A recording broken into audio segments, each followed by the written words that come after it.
Your shit on the She Vaggah,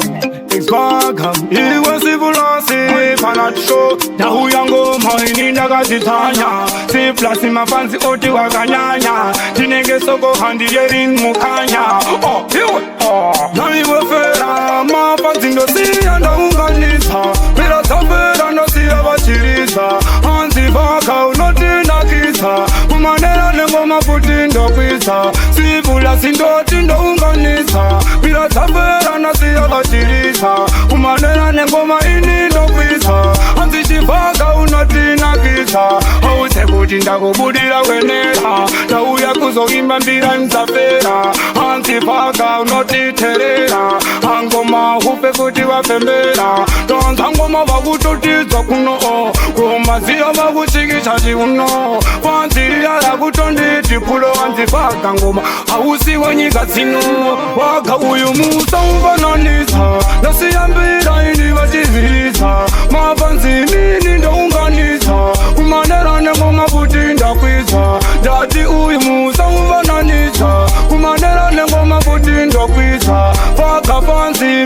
mindaunganisa Pira ndavasiya vese vachirisa Fansi roti ndobika zvinorinakira Ndosaka uchiona richindifarira Ngoma dzangu ndoka vachizikera Siplasi pacheya kavagarira Chiyo ndagara chazobika nzi saundi Fera ritimu ndaripindira chiraundi Vanitwa kingi vandipa nchikauni Ndozavo ndipfekedza fanita kauni Ndavanza vati musaumbananisa Vaggah fansi uyu waunganisa Tanzwa pera ini vachizirisa Kumanera nengoma kuti ndokwidza Vaggah uyu musaumbananisa Ngoma wose yamapanza unganisa Kumberi nini ndobudikira Kumanera nengoma kuti ndokwidza Hause kuti ndazouya nipanacho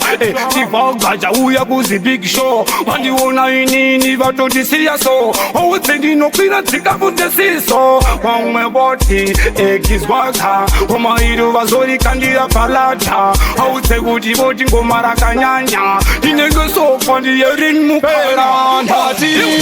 ndounganidza Mbira dzapera ndavasiya vachiriza Manera nengoma futi ndakwidza Vaggah uyu musa umfananidza Kumanera ndatini ndokwidza Mbira ndavasiya vese vachiridza Vaggah uyu musa umfananidza Mafansi ndosiya ndaunganidza Unondisiva kuti ngoma ndakatsanya Hause kuti ngoma ndenge ndakanyanya Kwete kuzifonera ngoma ndinotanya Siplasi chimbomira kungozibata Hause kuti ndakasikirwa magitare Hause kuti chivaga cheparugare Taiwe fera tasangana zvekare Pandamanda indichifambira gitare Ndati uyu musa umfananidza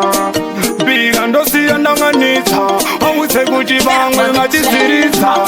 Manera inini ndokwidza Tantisho agadzira chihiti Chifera ichi chinge chibhiti Pera idzi ndazodzipinda handiti Akonditadzisa kuita zvinesti